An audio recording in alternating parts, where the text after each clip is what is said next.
के इस प्रबुद्ध सम्मेलन के अध्यक्ष भारतीय जनता पार्टी लखनऊ महानगर के अध्यक्ष श्री मुकेश शर्मा जी, भारतीय जनता पार्टी के प्रदेश के महामंत्री श्री गोविंद नारायण शुक्ल जी, लखनऊ उत्तर के लोकप्रिय विधायक डॉक्टर नीरज वोरा जी, आज के इस प्रबुद्ध सम्मेलन में उपस्थित लखनऊ उत्तर से जुड़े हुए सभी प्रबुद्धजन, उपस्थित महानुभाव और भारतीय जनता पार्टी के सभी कार्यकर्ता भाइयों बहनों,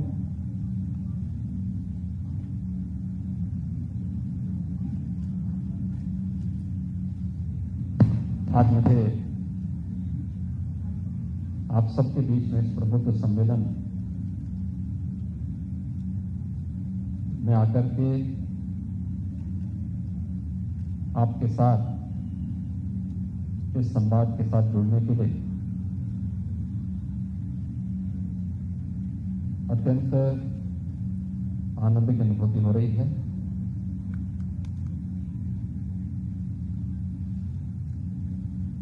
क्योंकि प्रबुद्ध समाज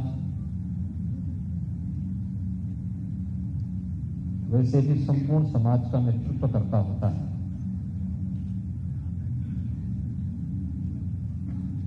उसकी राय, उसका चिंतन और उसके द्वारा दिए जाने वाले विचार को समाज का एक बड़ा तबका फॉलो करता है, उसके अनुसार आचरण करते हुए फिर आगे बढ़ता है। जब भी प्रबुद्ध समाज का चिंतन अवरुद्ध हुआ है,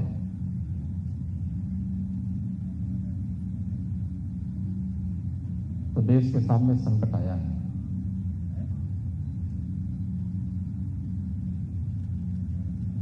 पूरा देश आत्मविस्मृति के स्थिति में पहुंचा है और आत्मविस्मृति में पहुंचा हुआ समाज कभी अपनी स्वाधीनता की रक्षा नहीं कर पाता। याद करिए, आज से 7 वर्ष पहले जब मोदी जी देश के प्रधानमंत्री नहीं थे,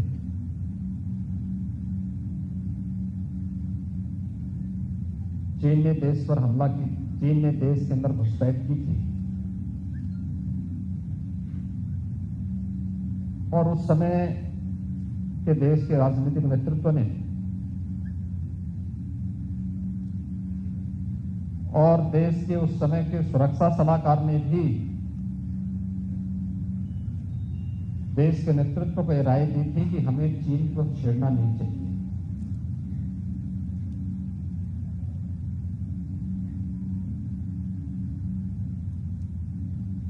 उस समय देश का नेतृत्व इस प्रकार की हरकतों को नजरअंदाज करने का प्रयास करता था। ये खबरें सरकार की और समाचार पत्रों की सुर्खियां तो बनती थी, लेकिन सरकार के लिए चिंता का विषय नहीं बनती थी। और याद करिए उन 2 घटनाओं को, तो चीन ने पिछले 2 वर्ष के अंदर शरारतपूर्ण तरीके से करने का प्रयास किया। एक बार जब डोकलाम में उसने जबरन करने का प्रयास किया और एक बार तब जब लद्दाख के पास भी उसने इसी प्रकार की चेष्टा की। कैसा भारत का नेतृत्व वहां पे अड़ गया और चीन को उसी की भाषा में जवाब देने की स्थिति में जब भारत खड़ा हुआ तो चीन को पीछे हटने के लिए मजबूर होना पड़ा। नेतृत्व जब ईमानदार होता है, चरित्रवान होता है, राष्ट्र के प्रति समर्पण का भाव होता है तो पूरा देश एकजुट होकर उसके पीछे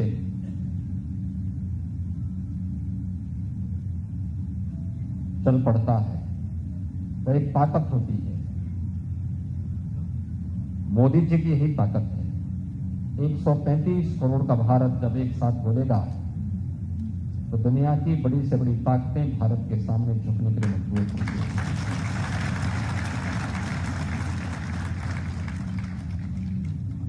एक 135 करोड़ का भारत, हर जगह मोदी जी नहीं जा सकते, हर जगह मैं भी नहीं जा सकता, लेकिन हम लोगों के प्रतिनिधि के रूप में हमारे जनप्रतिनिधि जा सकते हैं कुछ जगह, लेकिन उनकी भी क्षमता सीमित होगी। आप जैसा प्रबुद्ध वर्ग समाज के हरेक तबके के बीच में जा सकता है और आपके पास समाज का हरेक तबका, क्योंकि आप में आपके बीच में यहां पर जो उपस्थित प्रबुद्ध जन है, जो मुझे बताया गया कि यहां पे अधिवक्ता भी हैं, चिकित्सक भी हैं, शिक्षक भी हैं, प्रतिष्ठित व्यवसायी भी हैं, जीवन की प्रत्येक क्षेत्र में कार्य करने वाले वे सभी लोग हैं जो वास्तव में समाज का नेतृत्व करता है अपने अपने फील्ड में, जिसने कुछ करके दिखाया है। लेकिन आपकी उपस्थिति हर एक जगह है। आप उस विचारधारा को लेकर के, आप उन मूल्यों को लेकर के, उन आदर्शों को लेकर के समाज के उस तबके के बीच में जा सकते हैं, उनको बता सकते हैं कि वास्तव में देश के हित में क्या आवश्यक है और हमारा हित कहां नहीं है। मैं कभी कभी ये नहीं समझ पाता हूं कि बहुत बार लोग अपनी प्राथमिकता भूल जाते हैं, उनके स्वयं के स्वार्थ प्रबल हो जाते हैं समाज और राष्ट्र के हितों की तुलना में, और यहीं पर वह गलती करता है। अगर हमारा देश कमजोर होगा तो कोई व्यक्ति मजबूत होकर के कुछ नहीं कर सकता। अगर ये देश मजबूत होगा तो हम सबको अपने साथ मजबूत कर देगा, और इसलिए हम सबकी व्यक्तिगत इच्छा,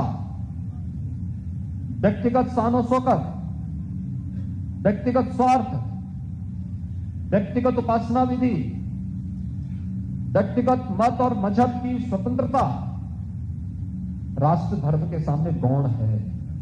और भारतीय जनता पार्टी अपने प्रत्येक कार्यकर्ता को यही बताती है कि हमारे लिए दल से महत्वपूर्ण देश है, व्यक्ति से महत्वपूर्ण दल है, लेकिन दल से महत्वपूर्ण भी देश है। याद करिए, भारतीय जनता पार्टी अकेली राजनीतिक पार्टी है। जब देश का लोकतंत्र खतरे में पड़ा था तो उसने भारतीय जनसंघ को उस समय लोकतंत्र की रक्षा करने के लिए उस समय जनता पार्टी में समाहित कर दिया।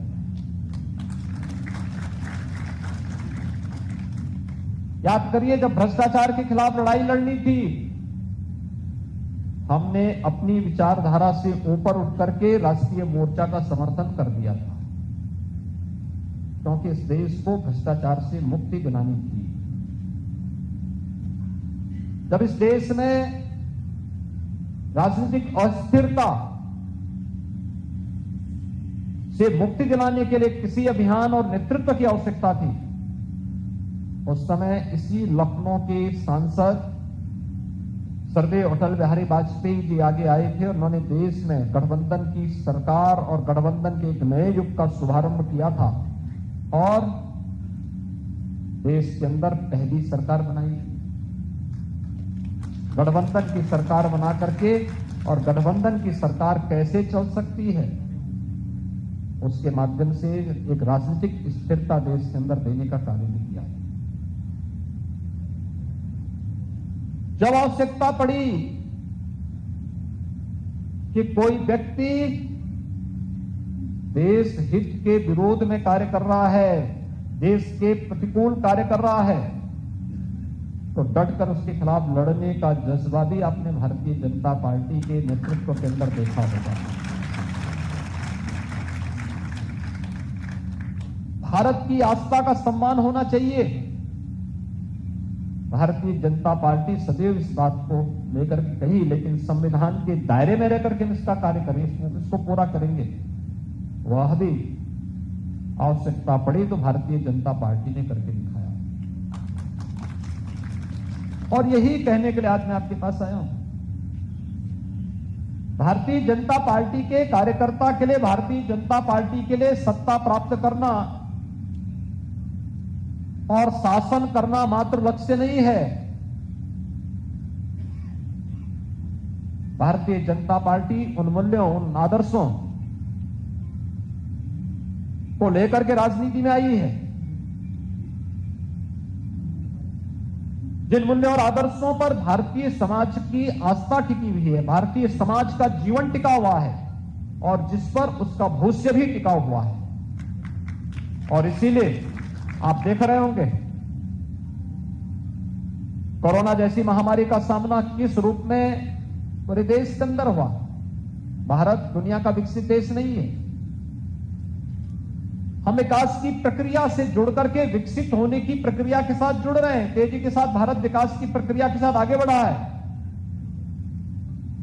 दुनिया के अंदर सबसे तेज उभरती हुई अर्थव्यवस्था के रूप में भारत है। दुनिया के अंदर सबसे बड़ी ताकत अमेरिका माना जाता है। वो सबसे बड़ी आर्थिक ताकत भी है, सबसे बड़ी सामरिक ताकत भी है, दुनिया का दादा है, जहां मर्जी वहां कुछ भी कर सकता है। लेकिन कोरोना प्रबंधन आपने अमेरिका का देखा होगा। भारत भी आपके सामने है। अमेरिका के स्वास्थ्य का जो ढांचा है, जो स्वास्थ्य इंफ्रास्ट्रक्चर अमेरिका के अंदर है, उसकी तुलना में भारत के अंदर स्वास्थ्य सुविधा बहुत कमजोर है। लेकिन कोविड प्रबंधन कैसे होना चाहिए? इस महामारी, इस सदी की इस महामारी के कारण क्या क्या अन्य विसंगतियां पैदा हो सकती हैं? आपने देखा होगा कि भारत दुनिया का एकमात्र देश था, दुनिया में नवंबर 2019 में बीमारी आ चुकी थी। दिसंबर, जनवरी और फरवरी में आपने देखा होगा यूरोप के तमाम देश इसकी चपेट में आ गए थे। मौतों का सिलसिला प्रारंभ हो चुका था। भारत के अंदर मार्च प्रथम सप्ताह में यह बीमारी आई, फरवरी के अंत में आई, और मार्च में उत्तर प्रदेश के अंदर भी यह बीमारी देखने को मिली थी कुछ जनपदों में। और उस दौरान आपने देखा होगा कि 22 फरवरी 2020 को प्रधानमंत्री मोदी जी ने जनता कर्फ्यू का और फिर 25 मार्च से लॉकडाउन की घोषणा की। समय से लिया गया निर्णय, और समय से लिए गए निर्णय के साथ ही समाज का कौन तबका इससे प्रभावित होगा, उनके लिए उस प्रकार की व्यवस्था भी देना, उनके लिए उस प्रकार की सुविधा देना, चाहे वह प्रधानमंत्री गरीब कल्याण पैकेज का कार्य और पैकेज के माध्यम से गरीबों को मदद देने का रहा हो, चाहे वह आत्मनिर्भर भारत के माध्यम से स्ट्रीट वेंडर और छोटे छोटे व्यवसायियों और उद्यमियों को आर्थिक संबल प्रदान करने का रहा हो, या फिर गरीबों को अन्न की सुविधा उपलब्ध कराने का। कोई भी महामारी दुनिया के अंदर आई हो, लगभग हर 100 साल में एक बार महामारी आती ही आती है। 1918 से 26 के बीच में जब स्पेनिश फ्लू आया था, उस बीमारी से उतनी मौतें नहीं हुई थी जितनी भूख से मौत हुई थी। और मैं आपको कह सकता हूं कि देश का सबसे बड़ा प्रदेश उत्तर प्रदेश है। 24 करोड़ से अधिक की आबादी उत्तर प्रदेश में निवास करती है, और उत्तर प्रदेश के अंदर कोरोना प्रबंधन देश और दुनिया के सामने बेहतरीन रहा। लेकिन साथ साथ मैं कह सकता हूं, भूख से एक भी व्यक्ति की मौत नहीं हुई। एक भी व्यक्ति की मौत भूख से नहीं हुई, क्योंकि हर व्यक्ति को फ्री में राशन देने की व्यवस्था सरकार ने उपलब्ध कराई। जिन गरीबों के लिए अपने छोटे खर्चे की आवश्यकता थी, उनके लिए भी उस प्रकार की सुविधा उपलब्ध कराई।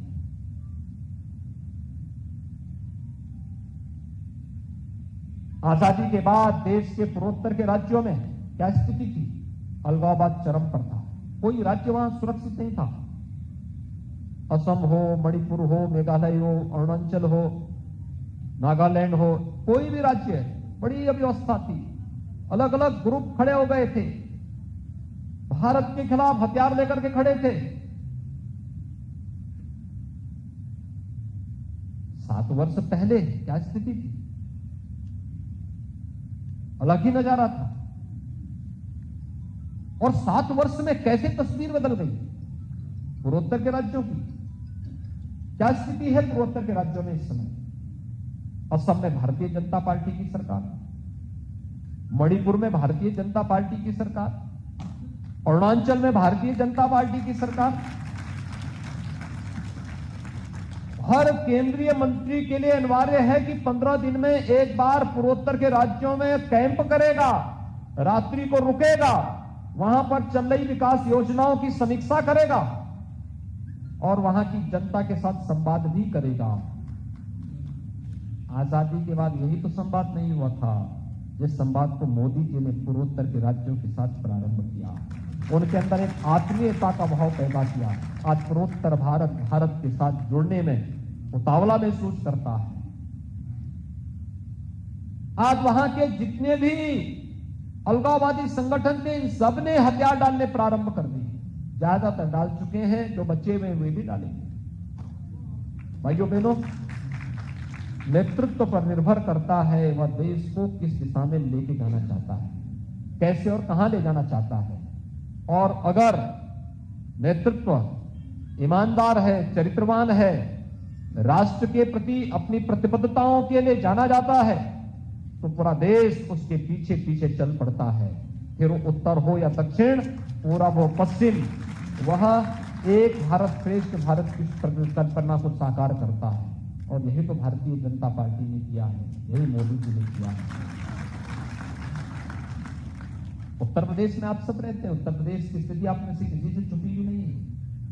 उत्तर प्रदेश 2 चीजों के लिए जाना जाता था। मुझे याद है, मुख्यमंत्री बनने के पहले मुझे 5 बार गोरखपुर से सांसद बनने का अवसर प्राप्त हुआ और मैं जानता था एक एक समस्या के लिए कितना जूझना पड़ता था, कितना जूझना पड़ता था। बिजली तो आती ही नहीं। हम लोग ये मान लिए थे, एक नियति मान लिए थे। प्रदेश के अंदर जहां से चलो, प्रदेश की सीमा आते ही सड़कों पे गड्ढे, बड़े बड़े गड्ढे दिखाई देते थे। सायकाल जहां से अगर चलो सड़क मार्ग से, जहां से अंधेरा प्रारंभ होता था, उत्तर प्रदेश मान लो प्रारंभ हो गया है।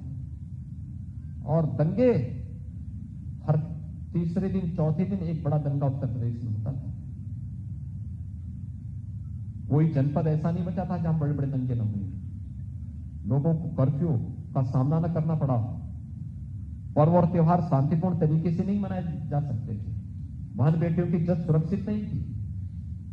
शासन की योजनाओं पे सरकार के संरक्षण में डकैतियां डाली जा रही थी। और उत्तर प्रदेश की छवि ऐसी हो गई थी कि उत्तर प्रदेश का नौजवान कभी उत्तर प्रदेश के बाहर जाता था तो उसको लोग भेद इससे देखते थे। कुछ जनपद तो ऐसे हो गए थे कि वहां के नौजवान अगर कहीं उस जनपद का नाम ले लें तो होटल के लोग, होटल वाले कमरा नहीं देते थे, धर्मशाला वाले वहां उसको ठहरने नहीं देते थे। ये उत्तर प्रदेश की पहचान हो गई। लेकिन आज हमारी सरकार के 4.5 वर्ष पूरे हो रहे हैं और मैं कह सकता हूं 4.5 वर्ष के दौरान प्रदेश के अंदर एक भी दंगा नहीं हुआ है।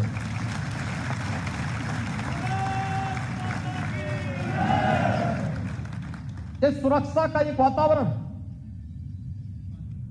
इस सरकार ने किसी पे उपकार नहीं किया। इस सरकार की ड्यूटी थी, इस सरकार का जो कर्तव्य था, सरकार ने वही किया है। और जिसके लिए आपने भारतीय जनता पार्टी को वोट दिया था, समर्थन दिया था, उसके प्रति कृतज्ञता ज्ञापित करते हुए सरकार की ओर से यह देश प्रदेश को दिया गया कि आपने समर्थन दिया, बदले में सुरक्षा का वातावरण देना हमारा कार्य है। ये 4.5 वर्ष हमारे पूरे हो रहे हैं आज, और मैं आपसे कह सकता हूं 4.5 वर्ष में 1.5 वर्ष तो कोरोना ने खाए, मात्र 3 वर्ष हमें मिले थे। और इन 3 वर्षों के दौरान प्रदेश के अंदर परिवर्तन हर एक स्तर पर देखने को मिला। ये लखनऊ उत्तर में ही नहीं, लखनऊ में भी, लखनऊ तो प्रदेश की राजधानी है। आप सुदूर चित्रकूट में चले जाइए, ललितपुर में चले जाइए, सहारनपुर में चले जाइए, पश्चिमी उत्तर प्रदेश में चले जाइए, वहां तक सरकार कभी पहुंचती ही नहीं थी, कभी पहुंचती नहीं थी। कोई उन लोगों का हालचाल लेने वाला नहीं था। सरकार की योजनाओं को कौन बनाता था? सरकार में बैठे हुए अधिकारी और सरकार में बैठे हुए मंत्री नहीं बनाते थे। उन योजनाओं को बनाने के लिए सत्ता से घिरे हुए माफिया और सत्ता से घिरे हुए कॉन्ट्रैक्टर तय करते थे कि कौन योजना बननी है, कौन नहीं बननी है। मंत्री को पता ही नहीं। मुझे याद है समाजवादी पार्टी की सरकार थी और मैं गोरखपुर रेलवे स्टेशन पर बैठा हुआ था। तब तक उत्तर प्रदेश के कृषि उत्पादन आयुक्त का मतलब आप जानते होंगे, ये चीफ सेक्रेटरी के बाद का जो सबसे सीनियर अधिकारी होता है। कृषि उत्पादन आयुक्त पूर्वी उत्तर प्रदेश के विजिट पे आए थे। मैं सांसद था। पहले सरकार के मंत्री आए, उस समय के कृषि मंत्री आए, वो गोरखपुर के रहने वाले थे। आए तो मैंने उनको ही बिठाया, मैंने कहा बैठो। हम बैठे थे, बातचीत कर रहे थे, तब तक कृषि उत्पादन आयुक्त आए, वो भी बैठ गए। उन्होंने मुझसे परिचय लिया, आपस में हमारा परिचय हुआ। परिचय होने के बाद मैंने उनसे कहा, मैंने कभी यहाँ पे गन्ने, कुशीनगर जिले में गन्ने की फसल पर कुछ बीमारी लगी थी, तो मैंने उनसे कहा, मैंने कभी यहाँ पे मैंने सुना है कि कुशीनगर में गन्ने की फसल में कुछ कीड़े लगे हुए हैं, आप लोग आए हैं, अच्छा होता आप लोग इसका भी एक बार समीक्षा कर लेते हैं। उन्होंने कहा जानकारी नहीं, हम करते हैं। तो मैंने उनसे पूछा, मैंने कभी क्या कृषि मंत्री को भी जानकारी नहीं? मैंने कृषि मंत्री से पूछा, मैंने कभी क्या आपने कृषि उत्पादन आयुक्त को बताया? नहीं। कहा कौन है कृषि उत्पादन आयुक्त? अरे मैंने कहा कृषि उत्पादन आयुक्त को आप पहचानते नहीं? तो कहे साहब मैं 6 महीने से कार्यालय नहीं गया हूं।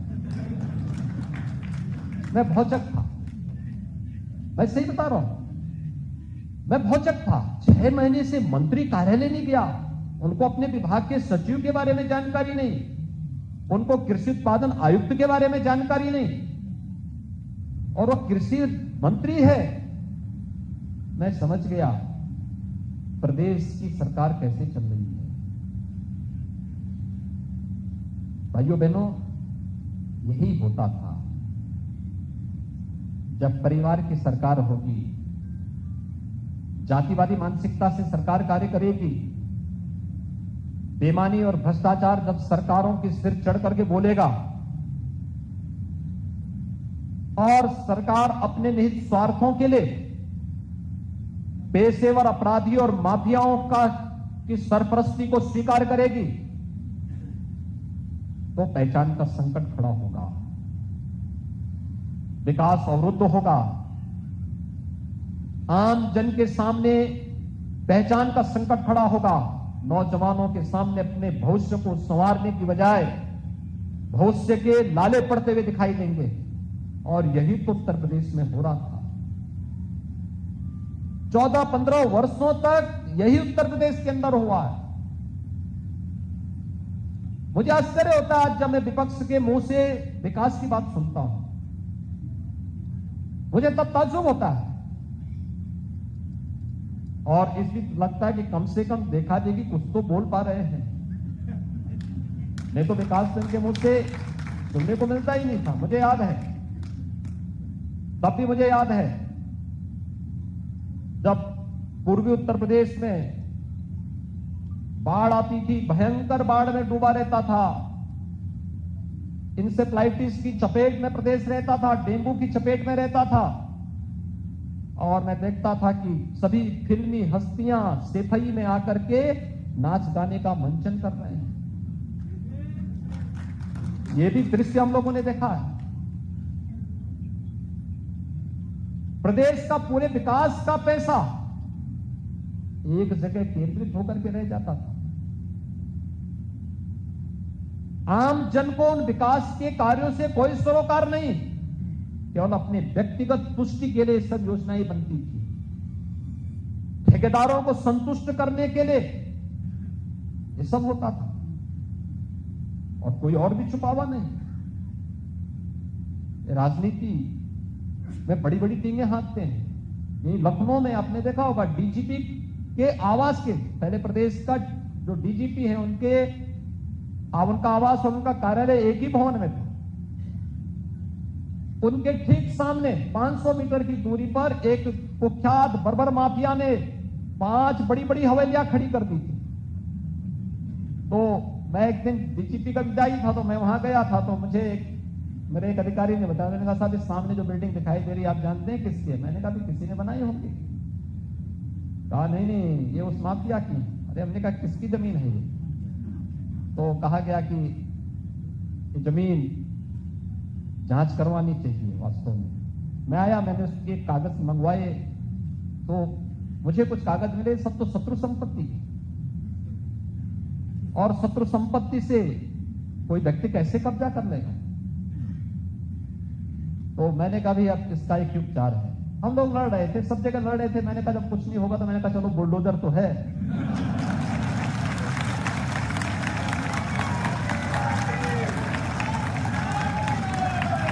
और फिर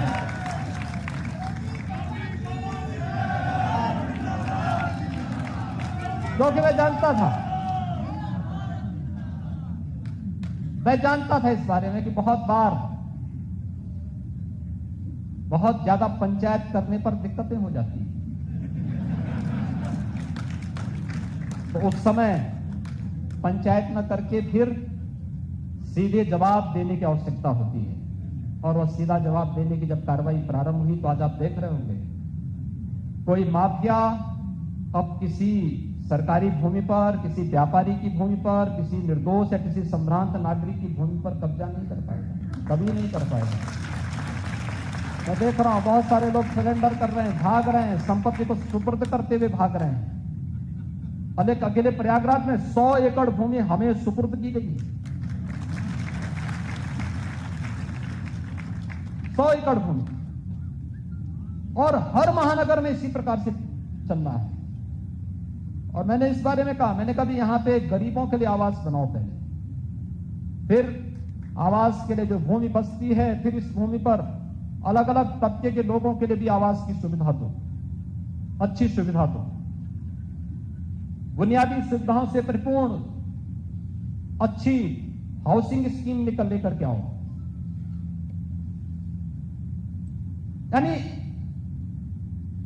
प्रदेश के अंदर किस प्रकार का वातावरण बनाया था। और मुझे बहुत अफसोस होता था, लोग मुझसे कहते थे जब कोई राष्ट्राध्यक्ष से भेंट होती थी, कोई राजदूत मिलने के लिए आता था, किसी देश का एम्बेसडर आते थे, शिष्टाचारवश भी आते थे, उनके अपने आर्थिक हित भी जुड़े होते थे, व्यवसायिक हित भी जुड़े होते थे, वे आते थे, भेंट करते थे। महीने में 2-3-4 इस प्रकार के लोग आते हैं और हमें अपने राज्य के बारे में अपना प्रेजेंटेशन प्रस्तुत भी करना होता है, हमें अपने बारे में बताना होता है कि हम क्या स्थिति है, यूपी की स्थिति क्या है। मुझे बहुत संकोच हो रहा है, लोग कहते थे कि यूपी के बारे में क्या स्थिति है, तो मुझे बोलना पड़ रहा है यूपी देश का सबसे बड़ा जो है जनसंख्या वाला राज्य है, लेकिन इकोनॉमी क्या है। हम बड़े संकोच से कहते थे कि छठी अर्थव्यवस्था है, हम छठे नंबर पर हैं। भाइयों बहनों, आज मैं कह सकता हूं उत्तर प्रदेश ने जो छलांग लगाई है, आज उत्तर प्रदेश देश की नंबर 2 की अर्थव्यवस्था है। अगर प्रयास नहीं होते तो हम भी वहीं पड़े रहते जहां छठे नंबर पर थे, हो सकता उससे ही पीछे जाते। एक स्वस्थ प्रतिस्पर्धा देश के अंदर खड़ी की है प्रधानमंत्री जी ने। उत्तर प्रदेश आज मजबूती से इसमें आगे बढ़ रहा है। व्यवसाय की सुगमता, सरकारी नौकरी कहां से मिलेगी इस नौजवानों को? 4.5 लाख नौजवानों को हमने सरकारी नौकरी दी। एक भी नौकरी पर कोई प्रश्न नहीं खड़ा कर सकता। पूरी पारदर्शी तरीके से, ईमानदारी पूर्वक हर एक नौजवान को जिस योग्यता और क्षमता का था उसको नौकरी वहां पर दी गई। और ये केवल एक जनपद का नहीं, आप प्रदेश के अंदर किसी भी जनपद में आप जाएंगे, वहां का नौजवान, बड़ी भारी संख्या में नौजवानों को सरकारी नौकरी मिली है। तो भारी संख्या में नौजवानों को प्रदेश के अंदर जो सुरक्षा का बेहतर वातावरण बना, निवेश की स्थिति पैदा हुई, उससे भी निजी क्षेत्र में भी नौकरी के साथ साथ रोजगार की व्यापक संभावनाएं प्रदेश के अंदर बनती हुई दिखाई। लोगों ने रोजगार और नौकरी पाई। हमने परंपरागत उद्यम को भी आगे बढ़ाया, बैंकों के साथ उसे जोड़ा, और आज उसका भी परिणाम हमारे सामने देखने को मिल रहा है, बड़े पैमाने पर देखने को मिल रहा है। उत्तर प्रदेश एक्सपोर्ट का हब बन जाए, लोग देख के आश्चर्य करते हैं। अभी कल ही जीएसटी काउंसिल की बैठक थी लखनऊ में, और जीएसटी काउंसिल की बैठक में देश के सभी वित्त मंत्री आए थे, केंद्रीय वित्त मंत्री जी भी थी और सभी राज्यों के वित्त मंत्री भी आए थे।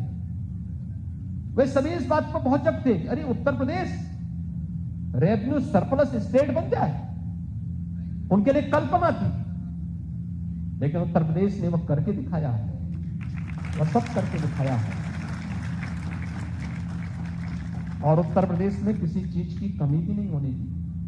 आज तो उत्तर प्रदेश अटल जी के नाम पर मेडिकल यूनिवर्सिटी हम लखनऊ में बना रहे हैं, कार्य युद्ध स्तर पर चल रहा है। उत्तर प्रदेश में जब हम लोग आए थे, 75 जनपदों में से मात्र 12 जनपद ऐसे थे जहां पर सरकारी मेडिकल कॉलेज बना था। बाकी जनपद कोई प्रोत्साहन नहीं था। 53 जनपदों में मेडिकल कॉलेज की स्थिति नहीं थी, डिस्ट्रिक्ट हॉस्पिटल भी नहीं संचालित होते थे, एक भी जनपद में एडवांस लाइफ सपोर्ट एम्बुलेंस नहीं थी, यानी कार्डियक एम्बुलेंस नहीं थी। आज याद करिए, अगर 17 के पहले दुर्भाग्य से ये कोरोना आ गया होता, क्या स्थिति होती, किस प्रकार की स्थिति होती। कोरोना के दौरान पहली लहर में तमाम झंझावतों के बावजूद हम लोग सुरक्षित थे। सेकेंड वेव में जब आई, उसके ठीक पहले मैं भी चुनावी रैलियों में बाहर इतनी व्यस्त रहा, अलग अलग राज्यों में, कहीं से मैं भी इसकी चपेट में आ गया। और वह 12-14 दिन मेरे लिए कितने कठिन थे। मैं ईश्वर से ये प्रार्थना कर रहा था कि नेगेटिव जैसे मेरा आए, मैं थोड़ा फील्ड में निकलूं तो कहां है कोरोना। और आप आश्चर्य करेंगे तो जैसे ही नेगेटिव रिपोर्ट आई, मैं अगले दिन फील्ड में निकल गया। एक एक जनपद में, एक एक गांव में, एक एक कस्बे में जाता था, लोगों से बातचीत करता था, वहां की व्यवस्थाओं के बारे में टीम को प्रोत्साहित करता था। संसाधन कम है तो संसाधन बढ़वाने की व्यवस्था करके फिर मैं वापस आता था। और आपने देखा होगा, दुनिया के अंदर उत्तर प्रदेश ने कोरोना प्रबंधन का सबसे अच्छा मॉडल खड़ा किया। याद करिए, मॉडल खड़ा करने के लिए मेहनत करनी पड़ती है, परिश्रम करना पड़ता है, टीम वर्क से सब कार्य प्रारंभ होता है। जहां पर मंत्री अपने अधिकारी को न पहचान रहा हो और अधिकारी अपने मंत्री को न पहचान पा रहा हो, क्या उन लोगों से आप उम्मीद करते हैं वे ट्विटर पे खेल रहे होते? प्रदेश में कोरोना महामारी से लोग जान दे रहे होते, कोई पता ही नहीं होता। ही एक पार्टी का देखते ही होंगे, देश पे कोई आपदा आती है, वे इटली भाग जाते हैं, उनको देश से कोई मतलब ही नहीं। उत्तर प्रदेश ने उनकी पूरी खानदान को प्रधानमंत्री पद तक पहुंचाया, लेकिन उत्तर प्रदेश के बाहर जाएंगे, कहेंगे उत्तर प्रदेश के लोग तो बहुत खराब। और यही स्थिति जब हिंदुस्तान के बाहर जाते हैं तो हिंदुस्तान के बारे में वही टिप्पणी करते हैं। उनको चाहिए उत्तर प्रदेश से सब कुछ, लेकिन उत्तर प्रदेश के लोगों की निंदा करना, उत्तर प्रदेश के लोगों को अपमानित करना, भारत के बाहर भारत के बारे में टिप्पणी करना,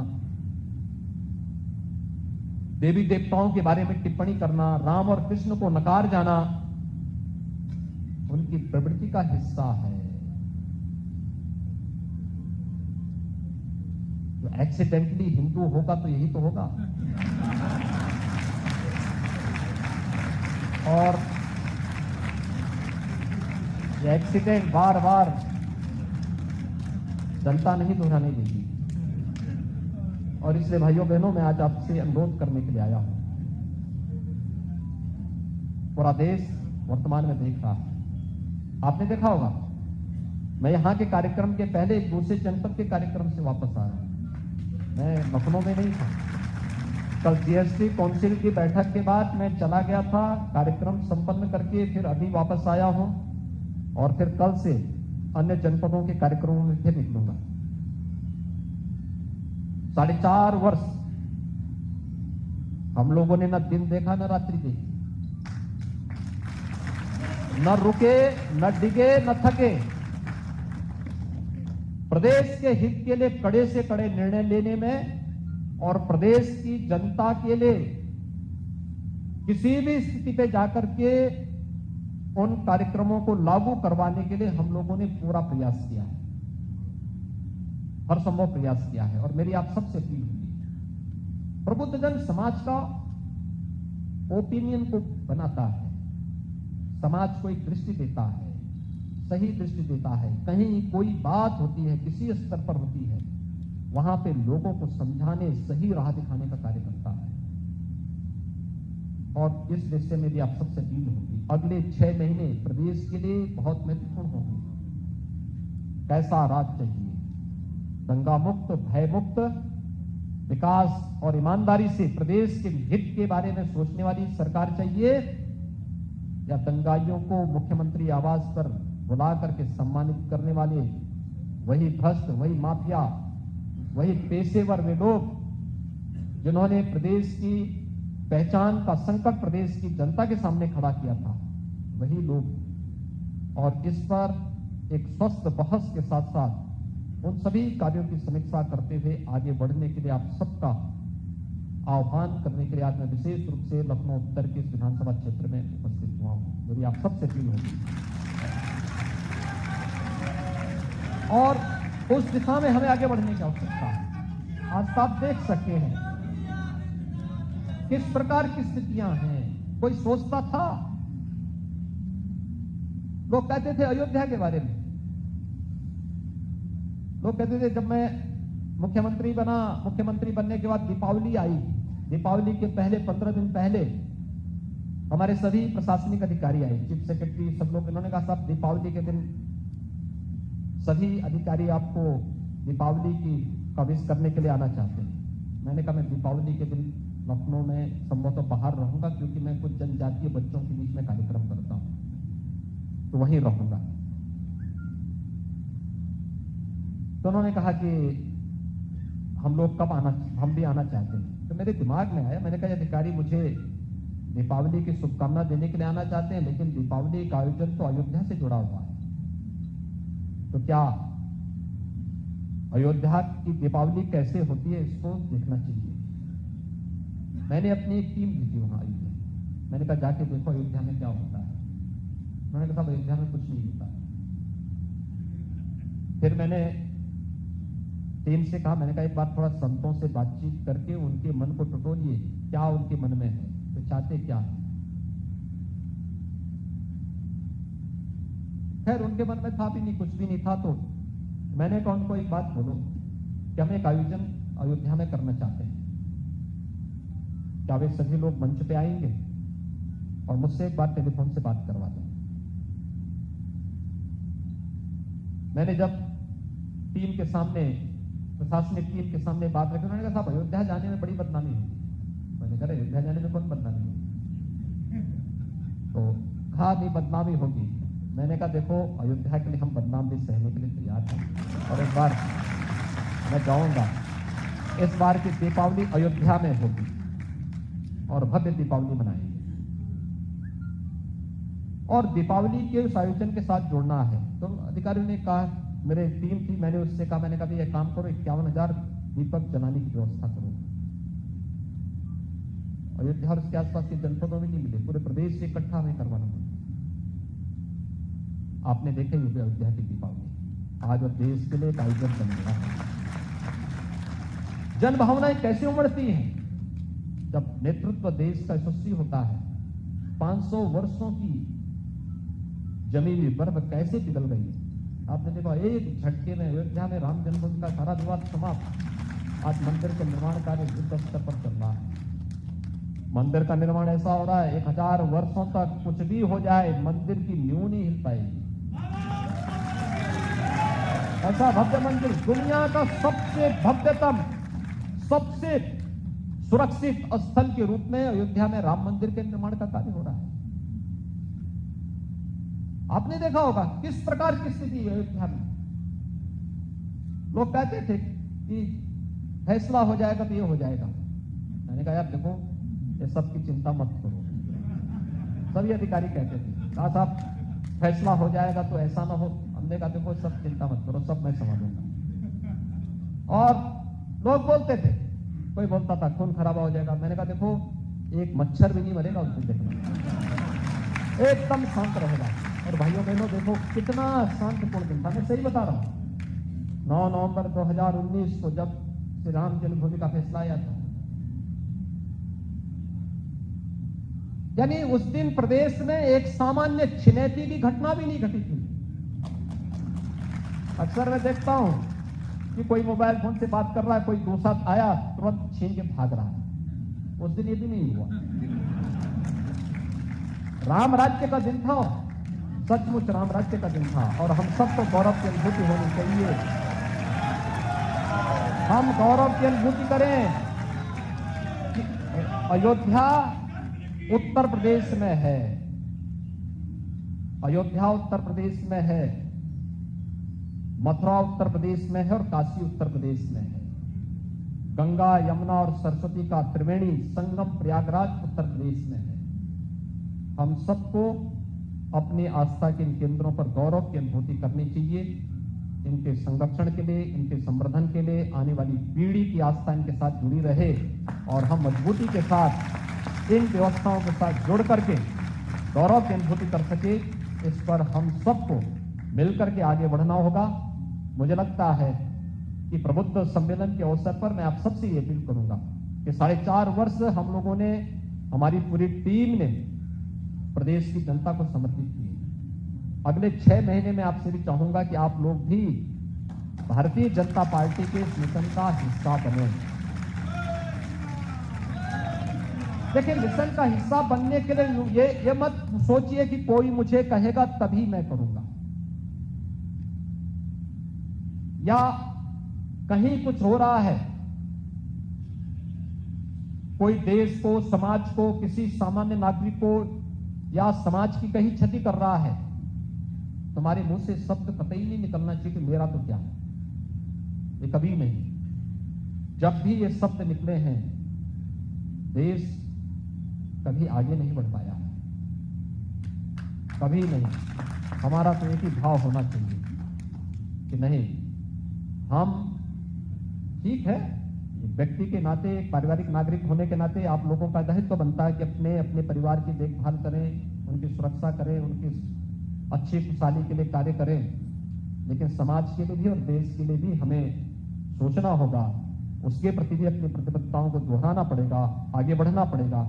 क्योंकि अंततः हमारी व्यक्तिगत सुरक्षा, हमारे परिवार की सुरक्षा निहित होती है समाज और राष्ट्र की सुरक्षा पर।